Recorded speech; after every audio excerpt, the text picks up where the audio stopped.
الحمد للہ وکفا والصلاة والسلام علی عباده الذین اصطفى،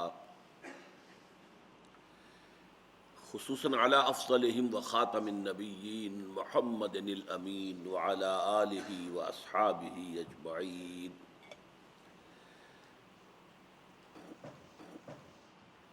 اما بعد فقد قال اللہ تبارک وتعالی کما ورد فی سورۃ التغابن: اعوذ باللہ من الشیطان الرجیم، بسم اللہ الرحمن الرحیم۔ فآمنوا باللہ ورسولہ والنور الذی انزلنا واللہ بما تعملون خبیر۔ یوم یجمعکم لیوم الجمع ذلک یوم التغابن۔ ومن یؤمن باللہ ویعمل صالحا یکفر عنہ سیئاتہ وَيُدْخِلْهُ جَنَّاتٍ تَجْرِي مِن تَحْتِهَا الْأَنْهَارُ خَالِدِينَ فِيهَا أَبَدًا ذَلِكَ الْفَوْزُ الْعَظِيمُ۔ وَالَّذِينَ كَفَرُوا وَكَذَّبُوا بِآيَاتِنَا أُولَئِكَ أَصْحَابُ النَّارِ خَالِدِينَ فِيهَا وَبِئْسَ الْمَصِيرُ۔ صدق اللہ العظیم۔ رب اشرح لی صدری ویسر لی امری واحلل عقدۃ من لسانی یفقہوا قولی۔ اللہم ربنا الہمنا رشدنا واعذنا من شرور انفسنا۔ اللہم ارنا الحق حقا وارزقنا اتباعہ وارنا الباطل باطلا وارزقنا اجتنابہ۔ اللہم وفقنا لما تحب وترضى، آمین یا رب العالمین۔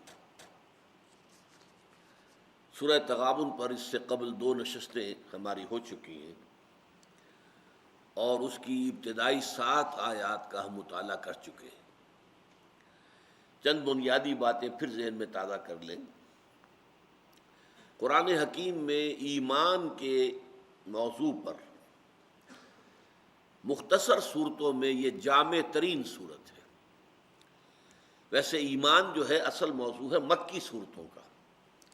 ظاہر بات ہے کہ حضور نے سب سے پہلے جب اپنی دعوت کا آغاز کیا تو پہلے ایمان کی دعوت دی۔ عمل کا معاملہ بعد میں آتا تھا۔ شریعت کا کوئی ذکر جو ہے آپ کو مکی صورتوں میں نہیں ملتا، شاذ کوئی بات ملے گی۔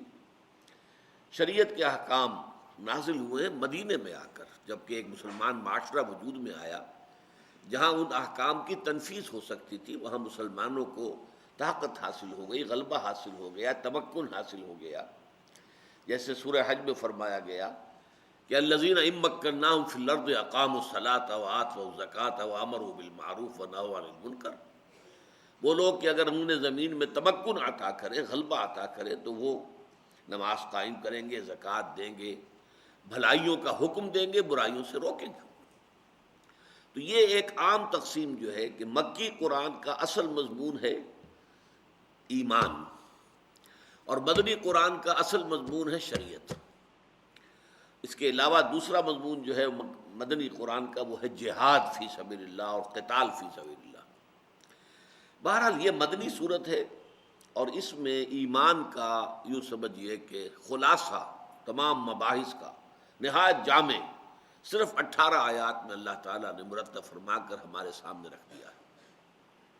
البتہ ایک بات نوٹ کرنے کی ہے کہ ایمان کے مقابل کی 2 چیزیں ہیں، اینٹونیم، متضاد ایمان کا، ایک ہے کفر اور ایک ہے ایمان کا متضاد نفاق۔ کفر ہے کھلم کھلا انکار، اللہ کی بات نہ ماننا، رسول کو نہ ماننا، قرآن کو نہ ماننا، بعث بعد الموت کو نہ ماننا۔ یہ چیزیں جو ہیں کھلم کھلا ایک شخص کہتا ہے کہ میں ماننے کو تیار نہیں ہوں، وہ کافر ہے۔ تو ایک تو ایمان کے مقابلے میں کفر آئے گا، مومن کے مقابلے میں کافر۔ ایک ہے ایمان کے مقابلے میں ایک ایسا کفر جو ڈھکا ہوا ہے، چھپا ہوا ہے، اس کے اوپر اسلام کا پردہ پڑا ہوا ہے، وہ نفاق ہے۔ دل میں کفر ہے لیکن بظاہر وہ شخص مومن مسلمان ہے، وہ نماز پڑھتا ہے، روزہ رکھتا ہے۔ تو اصل میں یہاں پر جو موضوع ہے در حقیقت وہ کفر کے مقابلے میں ایمان نہیں بلکہ نفاق کے مقابلے میں ایمان، اس کو واضح کیا گیا۔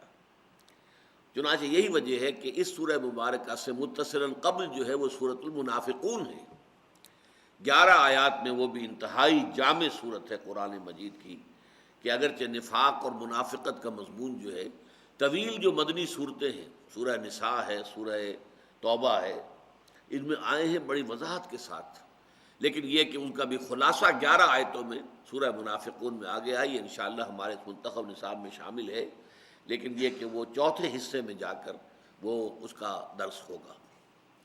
تو پہلی بات تو یہ کہ یہ موضوع ہے اس کا ایمان، لیکن ایمان بمقابلہ نفاق۔ پھر یہ کہ اس اعتبار سے یہ بہت ہی نمایاں ہے کہ اس میں ترتیب بڑی سائنٹیفک ہے۔ پہلے رکوع کی 10 آیتیں ہیں، دوسرے رکوع کی 8 آیتیں۔ پہلے رکوع کی 10 آیتوں کو تقسیم کیا گیا، 7 آیتوں میں ایمانیات کا بیان آیا ہے، نیریٹو، اور پھر 3 آیتوں میں زوردار دعوت دی گئی ہے، لاؤ ایمان، مانو ان حقائق کو، یہ حقائق تو ہے اپنی جگہ پر، تم نہ مانو تب بھی ہے، مانو تب بھی ہے، لیکن تمہاری فلاح، تمہاری کامیابی، تمہاری نجات، تمہاری خیر اس میں ہے کہ مانو۔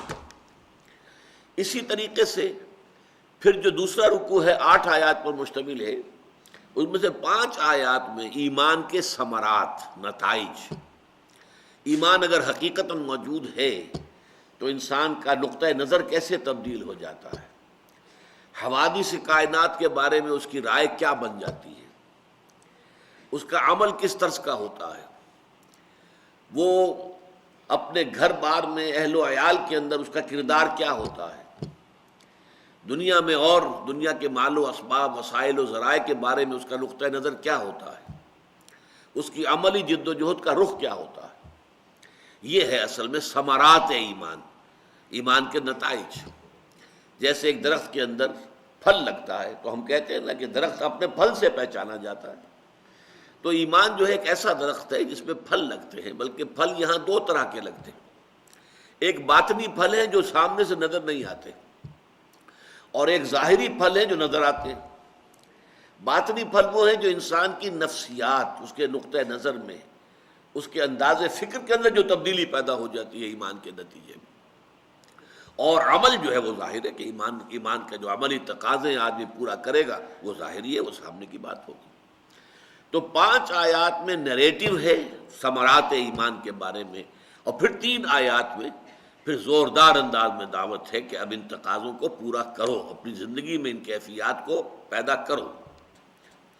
تو ہم 7 آیات جو پڑھ چکے تھے جن میں کہ ایمان کی نریشن آئی ہے، اس کا صرف ایک رواں ترجمہ دوبارہ آج میں کر رہا ہوں تاکہ اس کا ایک تسلسل ذہن میں قائم ہو جائے۔ یسبح للہ ما فی السماوات و ما فی الارض، آسمانوں اور زمین میں جو کچھ ہے اللہ کی تسبیح کر رہا ہے۔ لہ الملک، بادشاہی اسی کی ہے، وَلَهُ الْحَمْدُ، کل تعریف اور کل ثنا وہ بھی اسی کے لیے ہے، وَهُوَ عَلَىٰ كُلِّ شَيْءٍ قدیر، وہ ہر شے پر قادر ہے۔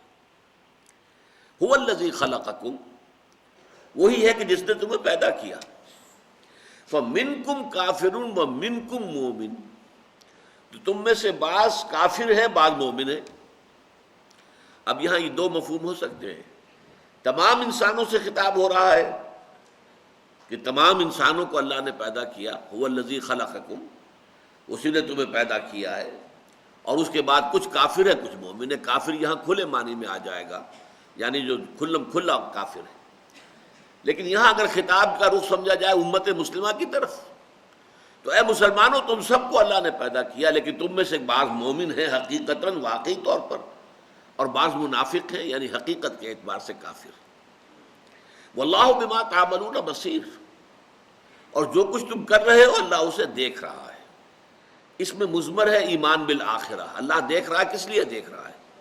وہ تماش بین نہیں ہے معاذ اللہ کہ وہ دیکھ رہا ہو، تماشا ہوتا ہے، تماشا میرے شب و روز تماشا میرے آگے، نہیں، وہ جو کچھ دیکھ رہا ہے اس کے مطابق تمہارا ساتھ معاملہ ہوگا، تمہیں جزائے سزا ملے گی۔ خلق السماوات والارض بالحق، اس نے آسمان اور زمین پیدا کیے حق کے ساتھ، پرپس کے ساتھ، حکمت کے ساتھ، مقصد کے ساتھ۔ وَصَوَّرَكُمْ فَأَحْسَنَ صُوَرَكُمْ، وہ تمہاری نقشہ کشی کی اور کیا خوبصورت نقشہ کشی کی۔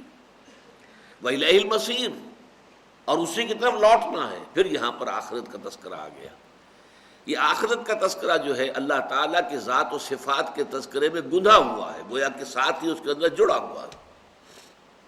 یعلم ما فی السماوات والارض ویعلم ما تسرون وما تعلنون واللہ علیم بذات الصدور۔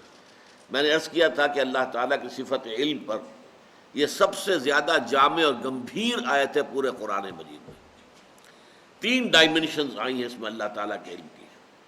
وہ جانتا ہے جو کچھ آسمانوں میں ہے اور زمین میں ہے، اور وہ جانتا ہے جو تم ظاہر کرتے ہو اور جو تم چھپاتے ہو، اور وہ تو اس کو بھی جانتا ہے جو تمہارے سینوں کے اندر ہے، جس سے تم خود بھی واقف نہیں ہو۔ تمہارا سب کانشس مائنڈ، تمہارے تحت شعور میں جو کچھ چیزیں ہیں اللہ اس سے بھی واقف ہے۔ اب یہ 4 آیتیں ہوئیں ذات و صفات باری تعالیٰ پر، لیکن اس کے اندر جیسا کہ میں نے کہا ساتھ کے ساتھ ہی ایمان بالآخرہ بھی گناہ ہوا ہے۔ 2 آیتوں میں ایمان بالرسالت کے ضمن میں سب سے بڑی گمراہی جو انسانوں کو لاحق ہوئی کہ جب رسول آئے، چونکہ وہ انسان تھے لہذا ان کی بشریت کو بنیاد بنایا گیا ان کی نبوت اور رسالت کے انکار کی۔ یہ تو ہم جیسے انسان ہیں، کھانا کھاتے ہیں، بازاروں میں چلتے ہیں، یہ رسول کیسے ہو سکتے؟ اللہ نے رسول بھیجنا تھا تو کوئی فرشتہ بھیجتا جو آسمان سے اڑتا ہوا نیچے آتا نظر آتا۔ لیکن یہی گمراہی بعد میں ظاہر ہوئی رسولوں کی امتوں کے اندر، جنہوں نے انہیں رسول مانا، انہوں نے کہا وہ بشر کیسے ہو سکتے، وہ تو رسول تھے۔ یہ گویا کہ وہ شرک کی شکل پیدا ہوئی جو کہ امتوں کے اندر پیدا ہوئی، جس کی بدترین صورت یہ ہے کہ حضرت مسیح علیہ السلام کو خدا کا بیٹا قرار دے دیا گیا۔ ایسے ہمارے ہاں بھی نعتوں کے اندر جو غلو ہوتا ہے شان رسالت کے ضمن میں بیان کرتے ہوئے، جب آسمان اور زمین کے قلابے ملائے جاتے ہیں تو بات وہیں پہنچ جاتی ہے، اور بشریت کا انکار کرنے والے ہمارے ہاں ہیں۔ وہ تو صرف نور تھے، بشر نہیں تھے، معاذ اللہ۔ میں اس کے بارے میں تفصیل سے عرض کر چکا ہوں۔ اس غلطی کو ان 2 آیتوں میں بیان کیا۔ الم یاتکم نبأ الذین کفروا من قبل، کیا تمہارے پاس خبریں نہیں آ چکی ہیں ان لوگوں کی جنہوں نے پہلے کفر کیا؟ اب چونکہ پورا مکی قرآن جو ہے وہ پس منظر میں ہے، اب اس میں جو ہے کتنی صورتوں میں تذکرہ موجود ہے، قوم نوح کا، قوم ہود کا، قوم صالح کا، قوم ابراہیم کا، قوم لوط کا، قوم شعیب کا، آل فرعون کا، یہ سارا ذکر موجود ہے بار بار بار بار بار بار۔ تو اس کا حوالہ ہے الم یاتکم نبأ الذین کفروا من قبل، جن لوگوں نے پہلے کفر کیا، رسولوں کی بات کو ماننے سے انکار کیا، ان کی خبریں تم تک پہنچ نہیں چکی۔ فذاقوا وبال امرہم، تو انہوں نے اپنے کیے کا مزہ چکھ لیا، قومیں ہلاک کر دی گئی۔ لیکن یہ تو اصل میں صرف ایک ادنا سا عذاب تھا۔ وَلَهُمْ عَذَابٌ عَلِيمٌ، اصل میں جو دردناک عذاب ہے، سخت ترین عذاب ہے، وہ تو ان کا منتظر ہے، وہ اخروی عذاب ہے۔ ذَلِكَ بِأَنَّهُ كَانَتْ تَأْتِيهِمْ رُسُلُهُم بِالْبَيِّنَاتِ، اور یہ اس لیے ہوا کہ ان کے پاس ان کے رسول آتے رہے واضح تعلیمات کے ساتھ، کھلے معجزات کے ساتھ۔ فَقَالُوا أَبَشَرٌ يَهْدُونَنَا، تو ان کا کیا بشر ہمیں ہدایت دیں گے؟ کیسے ہو سکتا ہے، یہ تو بشر ہیں، یہ کیسے نبی یا رسول ہو سکتے ہیں؟ فَكَفَرُوا، تو اسی بنیاد پر انہوں نے کفر کیا، وَتَوَلَّوْا، اور پیٹھ موڑ لی۔ وَاسْتَغْنَى اللَّهُ، اللہ تعالیٰ نے اپنی شان استغنا کا مظاہرہ فرمایا۔ وَاللَّهُ غَنِيٌّ حَمِيدٌ، اور اللہ تعالیٰ غنی ہے اور حمید ہے۔ اب ایک آیت میں جیسا کہ میں نے عرض کیا، اگرچہ پہلی 4 آیتوں میں 2 مرتبہ ایمان بالآخرت کا استدلالی انداز میں ذکر ہو چکا ہے، لیکن یہاں پر اب آیا ہے اذعانی اور خطابی انداز میں۔ زعم الذین کفروا ان لن یبعثوا، یہ گمان ہو گیا ہے، بے بنیاد گمان، زعم ہو گیا ان کافروں کو کہ انہیں اٹھایا نہیں جائے گا، بعث بعد الموت سے انکار کر رہے ہیں، مرنے کے بعد دوبارہ اٹھنے کا کوئی سوال نہیں۔ زعم الذین کفروا ان لن یبعثوا قل بلا وربی لتبعثن ثم لتنبؤن بما عملتم، اے نبی کہہ دیجئے کیوں نہیں، یقیناً اور مجھے میرے رب کی قسم ہے تم لازماً اٹھائے جاؤ گے۔ بعث بعد الموت ایک حقیقت ہے، واقعہ ہے، ہو کر رہے گا، اور پھر تمہیں جتلا دیا جائے گا جو کچھ کہ تم کرتے رہے تھے۔ وَذَلِكَ عَلَى اللَّهِ يَسِيرٌ، اور یہ اللہ پر بہت آسان ہے۔ تمہیں اگر یہ بہت مشکل نظر آ رہا ہے تو اس کی وجہ کیا ہے کہ اللہ علی کل شیء قدیر پر تمہارا ایمان پختہ نہیں ہے۔ جب ایمان یہ ہو جائے کہ اللہ ہر شے پر قادر ہے، پہلی آیت ہی میں جو بات آئی تھی واللہ علی کل شیء قدیر، تو ظاہر بات ہے اس کی قدرت سے کیسے بعید ہو جائے گا کہ انسانوں کو دوبارہ زندہ کرے۔ اس کے لیے دلائل بڑے آئے ہیں، سورہ تغابن کے بعد سورہ قیامہ ہم پڑھیں گے جس میں دلیل دی گئی ہے کہ تم ذرا سوچو، تمہاری ایک گندے پانی کے بوند سے تمہاری تخلیق ہوئی، یہ تو تم جانتے ہو نا، کیا تھے تم؟ الم یکن نطفۃ من منی یمنی ثم کان علقۃ خلق فسوی فجعل منہ الزوجین الذکر والانثی، وہ خالق جس نے گندے پانی کی ایک بوند سے انسان بنا کر کھڑا کر دیا، کیسے کیسے انسان پیدا کر دیے، آئنسٹائن بھی وہیں سے بنا ہے، اور وہ بڑے سے بڑے فلسفی، بڑا سے بڑا جو ہے وہ سقراط ہو اور وہ افلاطون ہو، یا کہاں سے آئے تھے؟ اسی پانی میں سے۔ اس کی خلاقی کا یہ عالم، الیس ذالک بقادر علی یحیی الموتیٰ، کیا وہ ہستی اس بات پر قادر نہیں ہوگی کہ مردہ کو زندہ کر دے؟ پھر ایک دلیل قرآن یہ بھی دیتا ہے کہ سوچو، کسی شے کو پہلی مرتبہ پیدا کرنا آسان ہے یا دوسری مرتبہ پیدا کرنا؟ بڑی فطری سی بات ہے، کسی بھی کام کو پہلی مرتبہ کرنا مشکل ہے، جب ایک دفعہ آپ نے کر لیا تو اب دوبارہ اس کام کا کرنا تو آسان ہے۔ تو جب تمہارے سامنے وَلَقَدْ عَلِمْتُمُ النَّشْأَةَ الْأُولَىٰ، پہلی مرتبہ کی تمہاری پیدائش تمہارے علم میں ہے، فَلَوْلَا تَذَكَّرُونَ، سورہ واقعہ میں فرمایا تو کیوں نہیں سبق حاصل کر دے کہ دوسری مرتبہ پیدا کرنا تو اللہ تعالیٰ پر اہون ہے، زیادہ آسان ہے، زیادہ ہلکا ہے۔ بہرحال یہ 7 آیات تھیں جو ہم پہلے پڑھ چکے ہیں، اور ان میں وہ ایمانیات کی، ایمان باللہ یا توحید، اللہ تعالیٰ کی صفات کمال کے ساتھ، ایمان بالرسالت، ایمان بالآخرہ، بعث بعد الموت۔ اب فرمایا فآمنوا باللہ ورسولہ والنور الذی انزلنا، یہاں یہ جو کلمہ فا آیا ہے، فآمن، بس ایمان لاؤ، یعنی یہ تو حقائق ہے۔ اللہ اپنی جگہ ایک زندہ جاوید حقیقت ہے، کوئی مانے نہ مانے یہ اس کا اپنا معاملہ ہے، مانے گا اپنے بھلے کو، نہیں مانے گا تو اپنا نقصان کرے۔ بعث بعد الموت اپنی جگہ ایک حقیقت ہے، ایک واقعہ ہے، سامنے آ جائے گا، تمہارے ماننے نہ ماننے سے اس پر کوئی اثر پیدا نہیں ہوتا، لیکن تمہاری نجات، تمہارے لیے تمہارے خیر جو ہے اس میں مضمر ہے کہ آمنو فآمنو، بس ایمان لاؤ۔ اور ایمان کے لفظی معنی ہم اس سے پہلے بیان کر چکے ہیں کہ تصدیق کرنا، ویسے تو یہ کہ کسی کو امن دینا، لیکن یہ کہ جب کوئی شخص کوئی دعویٰ کرے آپ مان لیں اس کے دعوے کو، تو گویا کہ آپ نے امن دیا اسے۔ کوئی شخص کوئی خبر لے کر آتا ہے اور آپ نے تصدیق کر دی کہ ہاں ٹھیک ہے یہ بات آپ جو کہہ رہے ہیں صحیح ہے، تو آپ نے گویا کہ امن دیا۔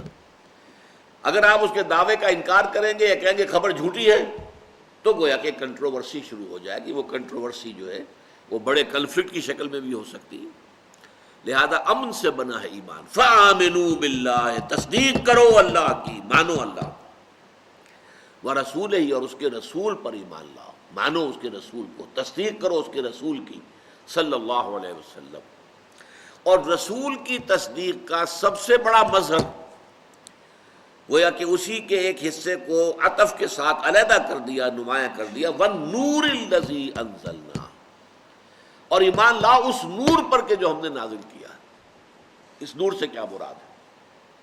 نور ہدایت، قرآن حکیم۔ در حقیقت ایمان بالرسالت کا سب سے بڑا مظہر یہ ہے کہ ہمیں یہ یقین ہو کہ یہ قرآن اللہ کا کلام ہے جو محمد عربی صلی اللہ علیہ وسلم پر نازل ہوا۔ یہ ایمان بالرسالت کا سب سے بڑا مظہر، اہم ترین مظہر، اور اس کی سب سے بڑی صفت یہ کہ یہ نور ہے۔ نور سے اصل میں مراد کیا ہے؟ پہلے ہم پڑھ چکے ہیں آیات نور، سورہ نور کی، اللہ نور السماوات والارض، اور یہدی اللہ لنورہ من یشاء، اللہ جسے چاہتا ہے اپنے نور کی طرف رہنمائی فرما دیتا ہے۔ یہاں اب قرآن کو نور کہا جاتا ہے، وَالنُّورِ الَّذِی أَنزَلْنَا، انزلنا ہے نازل کیا، ظاہر بات ہے کہ اس سے معین ہو گیا کہ مراد قرآن۔ نور اصل میں ذریعہ ظہور بنتا ہے، واسطہ ظہور۔ یہ روشنی اس وقت ہے تو میں آپ کو دیکھ رہا ہوں، آپ مجھے دیکھ رہے ہیں۔ روشنی نہیں ہوگی، گھپ اندھیرا ہو جائے گا، نہ میں آپ کو دیکھ سکوں گا نہ آپ مجھے دیکھ سکیں گے۔ میں بھی یہیں موجود ہوں گا، آپ بھی یہیں موجود ہوں گے، لیکن نہ میں آپ کو دیکھ سکوں گا نہ آپ مجھے دیکھ سکیں گے۔ تو حقائق کونیہ، حقائق کائنات وہ تو اپنی جگہ پر ہیں، لیکن ان کے ظہور کے لیے ایک نور کی ضرورت ہے۔ تو جیسے ایک مادی نور ہے، یہ مادی نور ہے، میٹیریل لائٹ، سورج کی روشنی مادی ہے، یہ عالم خلق سے متعلق ہے، ایسے ایک باطنی نور ہے، ایک نہایت سٹل قسم کا نور ہے، نہایت لطیف نور ہے، وہ ہے جو باطنی بصیرت عطا کرتا ہے، جو اشیاء کی حقیقت کھولتا ہے۔ جیسے کہ بڑی پیاری حدیث ہے، حضور صلی اللہ علیہ وسلم دعا مانگتے تھے اللہ سے، اللہم ارنی حقیقت الاشیاء کما ہی، اے اللہ مجھے تو اشیاء کی حقیقت دکھا جیسے کہ وہ فی الواقع ہے۔ ظاہری شے تو سب کو نظر آ رہی ہے، کار آ رہی ہے، ایک انسان نے بھی دیکھ لیا، کتے نے بھی دیکھ لیا، انسان نے بھی اپنے آپ کو بچایا، کتے نے بھی اپنے آپ کو بچا لیا، کیا فرق ہوا؟ یہ حیوانی دیکھنا تو ہے اپنی جگہ پر، اس کی اہمیت ہے، لیکن ایک انسانی دیکھنا، بڑا پیارا فارسی میں اس کا انداز ہے، دیدن دیگر آموز شنیدن دیگر آموز۔ دیکھو ایک دیدن اور شنیدن وہ ہے جس سے تم واقف ہو، دیکھنا ان آنکھوں سے، سننا ان کانوں سے، دیدن دیگر ایک اور سننا بھی ہے، دل کے کانوں سے سننا، اور ایک اور دیکھنا بھی ہے، دل کی آنکھوں سے دیکھنا۔ تو دیدن دیگر آموز شنیدن دیگر آموز، تو ایک یہ شنیدن اور دیدن جو ہے یہ ظاہری ہے، یہ حیوانی ہے، یہ جسمانی ہے، یہ مادی ہے، اور ایک ہے کہ جو لطیف ایمانی حقائق ہیں، جو روحانی دیدن ہے اور روحانی شنیدن ہے۔ تو فرمایا فآمنوا باللہ ورسولہ والنور الذی انزلنا۔ یہ سورہ مبارکہ جو ہے میں نے آپ کو بتایا تھا، یہ جو 10 صورتوں کا ایک مجموعہ یہاں پر ہے قرآن مجید میں، سورہ حدید سے شروع ہو کر سورہ تحریم تک، اور ان میں 5 ہیں مسبحات۔ پہلی سورت جو ہے وہ مسبحات میں سے بھی ہے، اور وہ ام المسبحات ہے، اہم ترین سورت ہے، وہ سورہ حدید ہے۔ اس میں بھی فرمایا گیا وَمَا لَكُمْ لَا تُؤْمِنُونَ بِاللَّهِ وَالرَّسُولُ يَدْعُوكُمْ لِتُؤْمِنُوا بِرَبِّكُمْ وَقَدْ أَخَذَ مِيثَاقَكُمْ إِن كُنتُم مُؤْمِنِينَ۔ تمہیں کیا ہو گیا ہے؟ کیوں ایمان پختہ نہیں رکھتے اللہ پر، جبکہ رسول تمہیں پکار رہے ہیں، دعوت دے رہے ہیں کہ مانو اپنے رب کو، ایمان لاؤ اپنے رب پر۔ اب اگر کوئی شخص واقعی اپنے گریبان میں جھانکے، دل کی گہرائیوں کے اندر دیکھے اور محسوس کرے کہ واقعی ایمان تو نہیں ہے، اقرار باللسان تو ہے لیکن وہ یقین والا ایمان تو نہیں، اندر تو کچھ خلاصہ ہے، خالصہ ہے، تو اس کے لیے راستہ بتا دیا۔ هو الذی انزل علی عبدہ آیات بینات، هو الذی ينزل علی عبدہ آیات بینات لیخرجکم من الظلمات الی النور۔ وہی ہے کہ جس نے اپنے بندے پر آیات بینات نازل فرمائی ہیں تاکہ وہ نکالے تمہیں اندھیروں سے نور کی طرف، یہدی اللہ لنورہ من یشاء۔ تو اللہ کے نور کی طرف رہنمائی کرنے والی یہ آیات ہیں جو در حقیقت خود فی نفسہ النور۔ سورہ شورى میں بہت پیاری آیت آئی ہے، لاسٹ بٹ 1 آیت ہے اس کی، شروع میں تو فرمایا گیا ہے، 7ویں نمبر کی آیت ہے وَكَذَلِكَ أَوْحَيْنَا إِلَيْكَ قُرْآنًا عَرَبِيًّا لِتُنذِرَ أُمَّ الْقُرَىٰ وَمَنْ حَوْلَهَا۔ اے نبی اسی طرح ہم نے آپ پر وحی کیا ہے یہ عربی قرآن، تاکہ آپ ام القریٰ، مکہ مکرمہ، بستیوں کی ماں، بڑی مرکزی بستی اور اس کے آس پاس کے لوگوں کو خبردار کر دیں۔ آخر میں فرمایا گیا وَكَذَلِكَ أَوْحَيْنَا إِلَيْكَ رُوحًا مِّنْ أَمْرِنَا مَا كُنْتَ تَدْرِي مَا الْكِتَابُ وَلَا الْإِيمَانُ وَلَكِنْ جَعَلْنَاهُ نُورًا نَهْدِي بِهِ مَن نَّشَاءُ مِنْ عِبَادِنَا۔ اب یہاں وحی کو نور کہا گیا، قرآن کو نور کہا گیا۔ اے نبی اس کے آپ پر آنے سے قبل آپ کو معلوم نہیں تھا کہ ایمان کسے کہتے ہیں، کتاب کسے کہتے ہیں، شریعت کسے کہتے ہیں۔ ایمان بالقوہ تو قلب محمد میں موجود تھا، لیکن یہ تو ایسے ہی ہے کہ جیسے آیات نور میں ہم نے پڑھا کہ زیتون کا تیل جو ہے اندر موجود تھا، صاف شفاف، بھڑک اٹھنے کو تیار، کہ نغمے بیتاب ہیں تاروں سے نکلنے کے لیے، لیکن یہ کہ اس کے لیے آئینہ جب آیا ہے، آئینہ وحی ہے قرآنی، تو جگمگا اٹھا، وہ بھڑک اٹھا، وَلَوْ لَمْ تَمْسَسْهُ نَارٌ۔ تو در حقیقت وہ نور بالفعل جو ایمان کی شکل میں حضور کے قلب مبارک میں پیدا ہوا، پھر آپ کے پورے وجود پر چھا گیا، اس کا منبع اور سرچشمہ یہی النور قرآن ہے۔ اس کے لیے لفظ نور ہے، یہ نور ہے۔ اسی طرح سورہ اعراف میں فرمایا گیا اللہ تعالیٰ نے اپنے اچھے بندے محبوب بندوں کی شرح کرتے ہوئے تفصیل بیان کرتے ہوئے فالذین آمنوا بہ وعزروہ ونصروہ واتبعوا النور الذی انزل معہ اولئک ھم المفلحون. ہمارے جب وہ نبی امی آئیں گے محمد صلی اللہ علیہ وسلم، یہ حضرت موسیٰ علیہ السلام کی دعا کے جواب میں ہے کہ جو سورہ اعراف میں نقل کی گئی ہے کہ ٹھیک ہے میری ایک عام رحمت ہے وہ تو سب کے لیے، لیکن ایک رحمت خصوصی ہے وہ میں نے لکھ دی ہے، وہ طے کر دی کس کے لیے؟ جو لوگ میرے نبی امی پر ایمان لائیں گے. جب وہ آئیں گے تو وہ لوگ جو ان پر ایمان لائیں گے ان کی تعظیم کریں گے، ان کی توقیر کریں گے، ان کی مدد کریں گے اور اس نور کا اتباع کریں گے جو ان کے ساتھ نازل کیا جائے گا. وہ جو ان کے ساتھ نازل کیا جائے گا نور، وہ یہ قرآن ہے. تو فآمنوا باللہ ورسولہ، پس ایمان لاؤ اللہ پر اور اس کے رسول پر صلی اللہ علیہ وسلم، والنور الذی انزلنا، اور اس نور پر جو ہم نے نازل کیا. واللہ بما تعملون خبیر، اور جو کچھ تم کر رہے ہو اللہ اس سے باخبر ہے. یہاں ذرا ایک نکتہ ہے، ذرا ہے گہرا نکتہ، نوٹ کیجئے. ہمارا عام تصور یہ ہے، خبر ہم کہتے ہیں کانوں سے سنی ہوئی شے کو، اور بصارت آنکھوں سے دیکھی ہوئی شے. تو ہمارا تصور کیا ہے کہ بصارت زیادہ گہری شے ہے، گاڑھی شے ہے. بصارت سے جو یقین پیدا ہوتا ہے وہ خبر سے نہیں پیدا ہوتا، کان سے سنی ہوئی بات سے. شنیدہ کہ بود مانند دیدہ، سنی ہوئی بات جو ہے وہ دیکھی ہوئی بات جیسی تو نہیں ہو سکتی، آپ کی آنکھوں سے دیکھی ہوئی ہے. لہذا جتنا یقین ہے آنکھوں سے دیکھی ہوئی شے پر، اتنا یقین کان سے سنی ہوئی خبر پر نہیں ہوتا. لیکن ہم قرآن میں دیکھتے ہیں کہ بصارت جو ہے اللہ تعالیٰ کی صفت بصیر جو ہے وہ پہلے بیان ہوئی ہے، آیت نمبر 3 ختم ہوئی. واللہ بما تعملون بصیر آیت نمبر 2. اب آیا واللہ بما تعملون خبیر، بصیر پہلے خبیر بعد میں. اسی طرح سورہ حدید میں بھی ہے، وہاں پر بھی آپ دیکھیں گے کہ پہلے آیت نمبر 4 میں بصیر آیا ہے اور پھر آیت نمبر 10 میں خبیر آیا. اس کی اس وجہ کیا ہے؟ اس کو آپ اصل میں جدید جو فزیولوجی ہے اس کے حوالے سے سمجھ سکتے ہیں. دیکھیے ہم جو کچھ دیکھ رہے ہیں اس آنکھ کے ذریعے سے اور اس روشنی کے ذریعے سے، اس سے ہمارے آنکھ کے پردے پر ریٹنا پر کوئی پکچر بنی، وہ پکچر ٹرانسمٹ ہوئی ہے ہمارے دماغ کے پچھلے حصے میں، جو دماغ کا سب سے اونچا حصہ ہے. وہاں پر ایک خاص مقام ہے، خاص کمپیوٹر رکھا ہوا ہے جو ان پکچرز کو جوڑ کر ملا کر اور ایک تصویر بناتا ہے. ہماری اندرونی شخصیت جو ہے وہ اس تصویر کو دیکھتی ہے.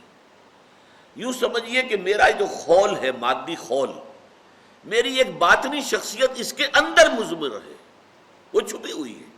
چاہے آپ اسے روح کہیں، چاہے آپ انا کہیں، خود ہی کہیں. وہ جو میری اندر کی باطنی شخصیت ہے وہ در حقیقت آنکھ سے آنے والے پردے پہ اوپر پڑنے والے جو بھی عکس ہیں جو ٹرانسمٹ ہوئے پھر دماغ کو، اور دماغ میں انہیں انٹرپریٹ کر کے انہیں جوڑ کر ان کے حصوں کو اور پھر ایک پکچر بنائی گئی. اس پکچر کو دیکھا ہے میری اندرونی شخصیت. یہ انڈائریکٹ ویژن ہے، ڈائریکٹ نہیں ہے. خبر کسے کہتے ہیں؟ جبکہ وہ اندرونی شخصیت نے اس بات کو پا لیا، اویئرنیس، اب اس نے پا لیا کہ یہ بات یوں ہے، تب وہ خبیر کہلائے گا. تو خبر جو ہے وہ زیادہ گاہری شے ہے اپنی اصل حقیقت کی روح سے بصر کے مقابلے. بصر علم کا ابتدائی ذریعہ ہے، خبر انٹرنل اویئرنیس، میری ذاتی، میری جو باطنی شخصیت ہے اس کا اویئر ہو جانا، اس کا واقف ہو جانا کسی حقیقت سے، وہ ہے در حقیقت خبر. تو واللہ بما تعملون خبیر، جو کچھ تم کر رہے ہو اللہ اس سے باخبر ہے. اور یہ بھی پھر دیکھیے اس میں بھی دھمکی کا انداز ہے، جو میں نے پچھلی مرتبہ بھی ایک نشست میں عرض کیا تھا. ہم دیکھ رہے ہیں تمہارے کرتوت، کیا مطلب؟ تمہیں جواب دہی کرنی پڑے گی، تمہیں سزا ملے گی. تو یہ دیکھنا جو ہے اللہ کا، جیسے میں نے ابھی تھوڑی دیر پہلے کہا تھا کہ معاذ اللہ تماش بین نہیں ہے کہ ہوتا ہے شب و روز تماشا میرے آگے، بازیچہ اطفال ہے دنیا میرے آگے. تو اللہ تعالیٰ یہ تماشا تو نہیں کر رہا ہے، یہ کھیل تو نہیں ہے. ہندو مائتھولوجی میں ہے، یہ رام کی لیلا ہے، رام جی کھیل رہے ہیں۔ جیسے کوئی بچہ جو ہے وہ کسی کھلونوں کو اٹھاتا ہے اور کسی کو پٹک دیتا ہے، نہ اٹھانے میں کوئی حکمت ہے نہ پٹکنے میں کوئی حکمت ہے۔ وہ تو اسی طریقے سے اللہ تعالیٰ کسی کو اونچا کر دیتا ہے، کسی کو نیچا کر دیتا ہے، کسی کو غریب کر دیتا ہے، کسی کو امیر کر دیتا ہے، کسی کو ایک رات کی بادشاہ دے دیتا ہے۔ یہ کھیل ہے، کھیل رہا ہے، رام جی کی لیلا ہے، لیلا کہتے ہیں کھیل کو۔ تو یہ نہیں، قرآن مجید جو بتاتا نہیں، یہ تو ایک سنجیدہ تخلیق ہے، اس کے ہر چیز کے اندر حکمت ہے، حکمت مضمر ہے اور مقصد ہے اور نتیجہ خیز ہے ہر شے۔ تو فرمایا فآمنوا باللہ ورسولہ والنور الذی انزلنا واللہ بما تعملون خبیر یوم یجمعکم لیوم الجمع ذالک یوم التغابن۔ اب یہاں ذرا ایک بات دیکھیے گا، پہلی 7 آیات میں سے 6 آیات میں ایمان باللہ اور ایمان بالرسالت کا ذکر تھا، صرف ایک آیت تھی مکمل کہ جو خاص طور پر ایمان بالآخرہ پہ تھی۔ زعم الذین کفروا ان لن یبعثوا قل بلی وربی لتبعثن ثم لتنبؤن بما عملتم وذلک علی اللہ یسیر۔ اب یہاں جب دعوت ایمان دی جا رہی ہے فآمنوا باللہ ورسولہ والنور الذی انزلنا واللہ بما تعملون خبیر، ایک آیت میں ایمان باللہ اور ایمان بالرسالت جمع کر دیے گئے۔ اب 2 آیتوں میں ایمان بالآخرت کی تاکید کی جا رہی ہے۔ اس کی وجہ کیا ہے؟ ایمان باللہ اور ایمان بالرسالت زیادہ تر علمی اور نظری حیثیت سے اہمیت رکھنے والی چیزیں ہیں۔ عملی اعتبار سے اہم ترین ایمان ایمان بالآخرہ ہے۔ اگر یقین ہو کہ مرنے کے بعد جی اٹھنا ہے اور جواب دہی ہے، پیسے کا حساب دینا ہوگا، کہاں سے کمایا تھا، حرام سے کہ حلال سے، اور کہاں خرچ کیا تھا، یہ یقین اگر ہو تو انسان تیر کی طرح سیدھا رہے گا، اس کا طرز عمل درست ہوگا۔ اگر یہ یقین نہیں ہے، کسی وجہ سے یہ یقین مزمحل ہو جائے، کمزور ہو جائے، ایمان کے باوجود کمزور ہو جاتا ہے، ہاں ہوگا ٹھیک ہے، لیکن ہمارے سفارشی موجود ہیں، ہمیں بچا لیں گے، ختم ہوا، زیرو ہو گیا۔ اب اس کا خوف آپ کے اوپر نہیں ہوگا، سیاں بے کوتوال، اب ڈر کائے گا، ہمارے وہاں سفارشی موجود ہے، بچانے والے موجود ہیں، اب جو بھی کچھ ہوگا دوسروں کے ساتھ ہوگا، ہم سے کوئی سروکار نہیں۔ لن تمسنا النار الا ایام معدودات، ہمیں تو آگ چھو ہی نہیں سکتی مگر گنتی کے چند دن۔ جن کے یہ دل میں خیال بیٹھ گیا اب انہیں تو آخرت کا کوئی خوف نہیں ہوگا، پھر عمل پر کوئی اثر نہیں ہوگا۔ یہاں اسی لیے آپ دیکھیے کہ 2 آیتیں آ رہی ہیں کہ جو ایمان بالآخرہ پر،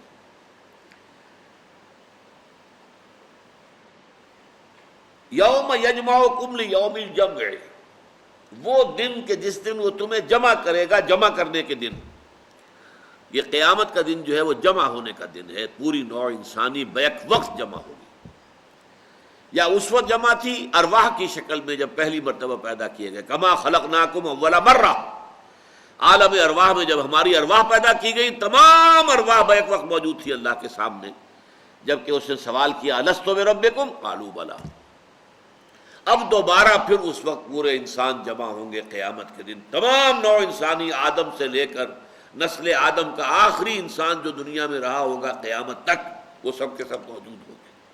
تو یوم الجمع، یوم یجمعکم لیوم الجمع ذالک یوم التغابن، وہ ہے تغابن کا دن۔ تغابن کے معنی کیا ہے؟ ہار اور جیت کے فیصلے کا دن۔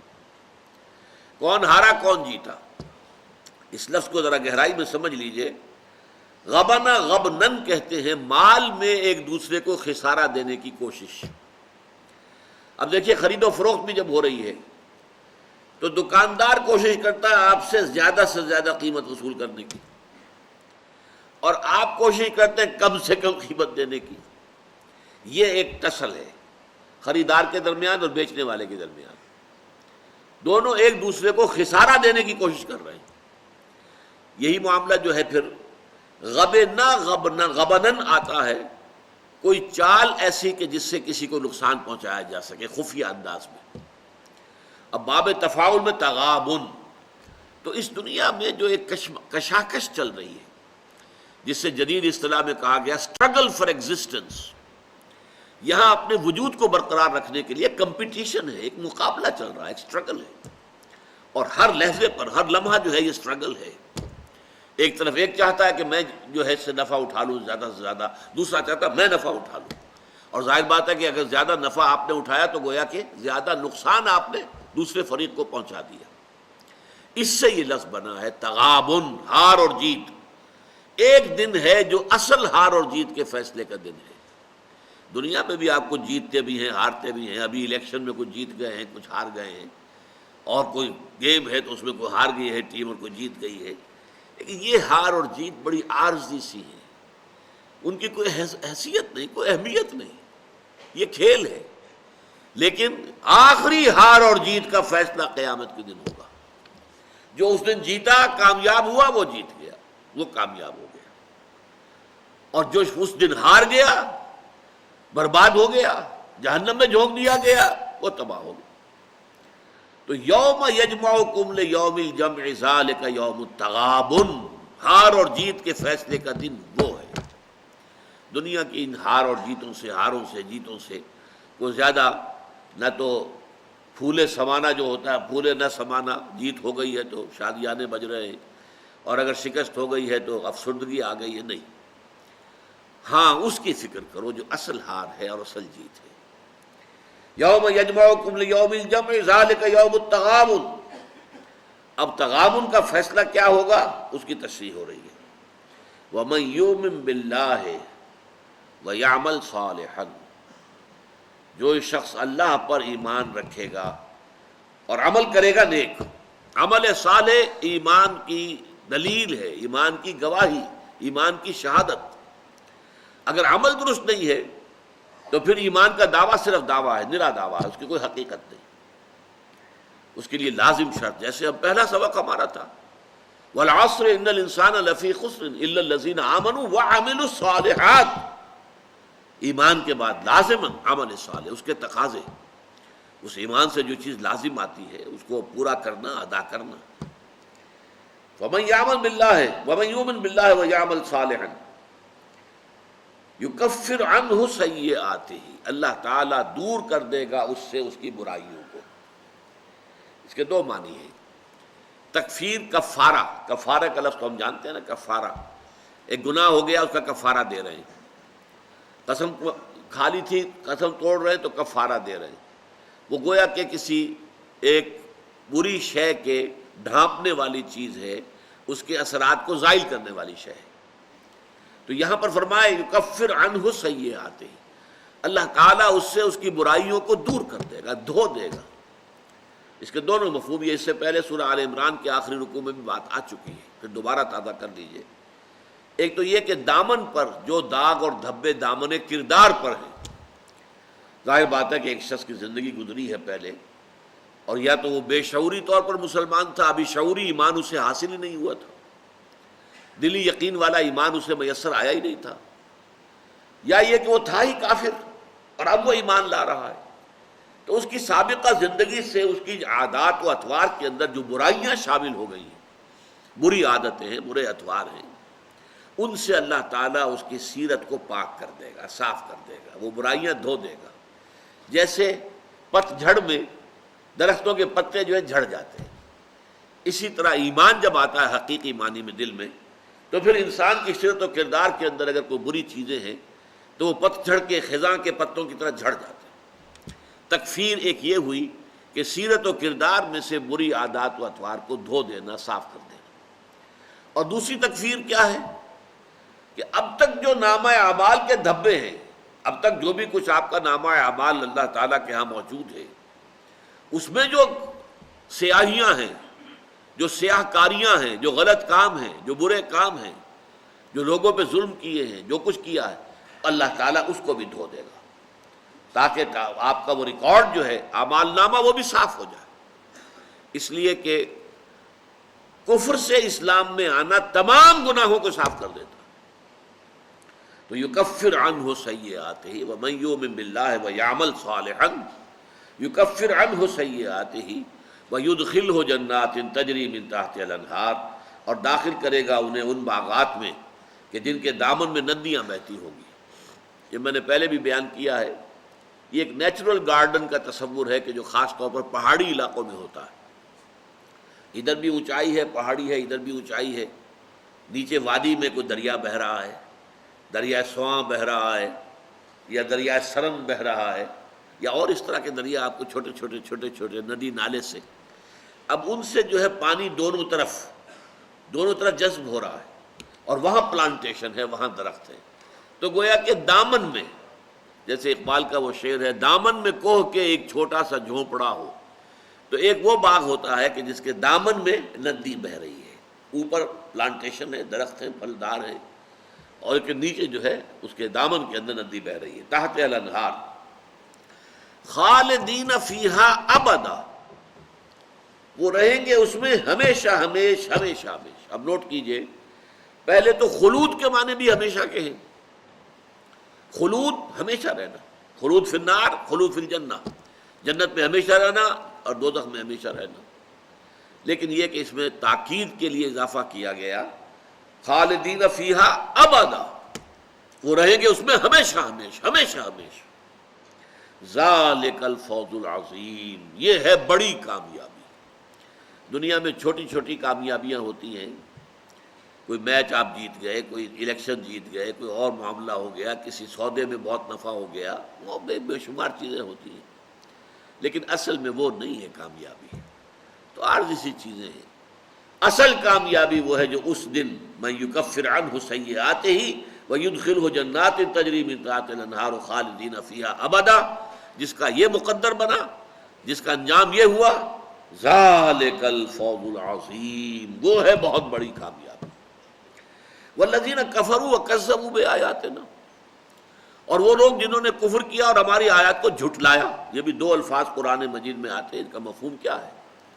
ایک تو فطرت کے اندر جو ایمان کی شہادت موجود ہے اسے دبانا، ظاہر نہ کرنا، یہ کفر ہے. تکذیب، جھٹلانا، جب نبی کی دعوت آئی، جھٹلانا نہیں، غلط کہہ رہے ہو، یہ تمہارا اپنا کلام ہے، یہ اللہ کا کلام نہیں ہے، یہ تکذیب ہے. کفروا وکذبوا، کفروا جرم اول ہے اور جرم ثانی وہ ہے تکذیب، جھٹلا دینا. والذین کفروا وکذبوا بآیاتنا اولئک اصحاب النار خالدین فیہا، وہ آگ والے ہوں گے اور اس میں رہیں گے ہمیشہ. وبئس المصیر، اور وہ بہت ہی برا ٹھکانہ ہے. اب یہاں سائملٹینیس کنٹراسٹ کے اعتبار سے دیکھیں گے تو ایک بات سامنے آئے گی کہ جنت کے لیے خلود پر اضافہ ابدا کا کیا گیا، خالدین فیہا ابدا. دوزخ کے لیے صرف خلود کا لفظ آیا، ابدا نہیں آیا. ظاہر بات ہے کہ قرآن مجید میں کوئی بھی لفظ جو ہے بغیر معنی کے نہیں ہے، بغیر مفہوم کے نہیں ہے، الٹپ نہیں ہے، یہ یوں ہی نہیں ہو گیا ہے، تو فرق ہے. علیحدہ علیحدہ قرآن مجید میں دوزخ کے لیے بھی ابدا کا لفظ آیا ہے، علیحدہ جہاں سے جہنم کا ذکر ہو رہا ہے، خالدین فیہا ابدا آئے گا.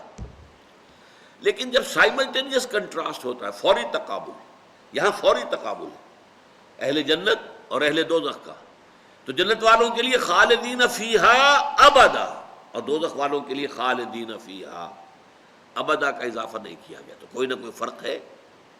اور اس کی ایک مثال اور بھی ہے، لم یکن الذین کفروا من اہل الکتاب والمشرکین منفکین حتی تأتیہم البینہ. سورہ بینہ میں بھی یہی بات ہے کہ اہل جنت کے لیے خالدین فیہا ابدا اور اہل دوزخ کے لیے خالدین فیہا. اگرچہ ہمارا اہل سنت والجماعت کا جو متفق علیہ عقیدہ ہے وہ یہ ہے کہ جنت بھی ہمیشہ ہمیشہ ہمیشہ ہمیش کی ہے اور دوزخ بھی ہمیشہ ہمیشہ ہمیشہ ہمیش کی ہے، اٹرنل اٹرنل. لیکن ہمارے دو بزرگ ہیں جو ایک دوسرے سے ویسے تو شدید اختلاف رکھنے والے ہیں. شیخ ابن عربی بہت بڑے صوفی، شیخ ابن تیمیہ، امام ابن تیمیہ بہت بڑے عالم قرآن اور حدیث کے، اور ایک دوسرے سے نہایت شدید اختلاف. خیر ابن عربی پہلے تھے، ابن تیمیہ سے اختلاف کا سوال پیدا نہیں ہوتا، لیکن ابن تیمیہ نے کوئی شرعی گالی چھوڑی نہیں ہے جو نہ دی ہو ابن عربی کو، زندیق اور نہ معلوم کیا کچھ کہا گیا. اس مسئلے میں دونوں متفق ہیں کہ جنت ہمیشہ ہمیش ہمیشہ ہمیش ہمیشہ ہمیش اٹرنل ہے، جہنم اٹرنل نہیں ہے. ایک وقت آئے گا، بہت لمبی بہت لمبی بہت لمبی مدت، لیکن فائنلی ایک وقت آئے گا کہ جہنم خالی ہو جائے گی. یا تو جن کے اندر نرا کفر تھا وہ بس معدوم ہو جائیں گے، جل کے راکھ ہو کر ختم ہو جائیں گے، اور یا جن میں ذرا بھی ایمان کی رمق تھی وہ نکال لیے جائیں گے۔ لہذا جہنم ایک وقت میں ایسے ہو جائے گی جیسے دیگ جو ہے خالی ہو جاتی ہے، کھن کھناتی ہے کہ اس کے اندر کچھ نہیں رہتا۔ یہ کیفیت اور یہ رائے جو ہے اگرچہ اہل سنت کی متفق علیہ رائے کے خلاف ہے، یہ میں نے واضح کر دیا آپ کو، لیکن یہ کہ ابن تیمیہ رحمۃ اللہ علیہ اور شیخ ابن عربی یہ دونوں جو باقی ہر اعتبار سے متضاد شخصیتیں ہیں اس موضوع پر متفق ہیں۔ اقول قولی ھذا واستغفر اللہ لی ولکم ولسائر المسلمین والمسلمات۔